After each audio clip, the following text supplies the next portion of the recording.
arinta ku saabsan qofku safar ma u gali karaa goob tagitaankeeda Ilaahay subhanahu wa ta'ala ugu dhawaanayo cibaado u niyeysanayo jawaabteedu waxay tahay nabigeenu calayhi salaatu wasalaam wuxuu yiri xadiidka al-Imam Bukhari wa Muslim labaduba ay wariyeen la tushaddu ar-rihalu illa ila thalathati masajida masjid al-haram wa masjid hada wal masjid al-aqsa safar looma gali karo oo rar looma adkaysan karo goob la rabo in tagitaankeeda Ilaahay subhanahu wa ta'ala loogu dhawaado cibaado loo niyeysto marka laga reebo saddexda masjid waa masjid al-haram oo masaajidka Kacbada ay ku taalo ee Maka ku yaala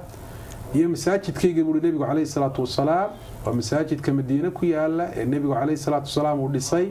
al-Masjid an-Nabawi la yiraahdo iyo al-Masjid al-Aqsa waa masaajidka isaguna Baytul Maqdis ku yaala saddexdaasi ayuunbaa qofku uu safar u gali karaa isagoo muraad kala lahayn muraadkiisu yahay inuu goobta tago oo goobta tagitaankeeda Ilaahay subhanahu wa ta'ala ugu dhawaado goob kale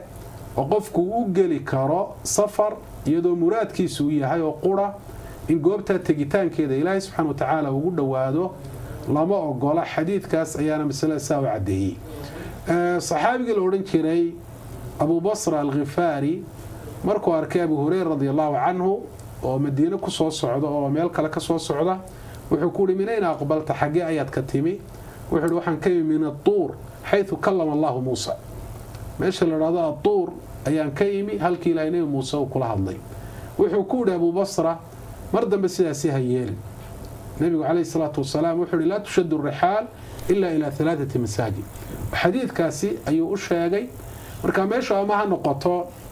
meel quraanka lagu sheegay ama xadiidka nabiga ama wase meel la weyneeyay ha noqoto saddexda masjid meel aan ahayn safar looma gali karo iyadoo ujeedadu ay tahay meesha tagisteeda Ilaahay subhanahu wa ta'ala lagu dhawaado xabaalihiiba iyaguna soo galay oo booqashadooda safar looma gali karo oo xadiidka laftiisa ay masaladaas iyaduna ay soo galaysaa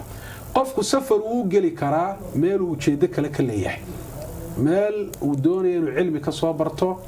meel uu doonayo inuu salaan ganacsi u tagaayo alaab ka soo iibsanayo ama uu iibgeynayo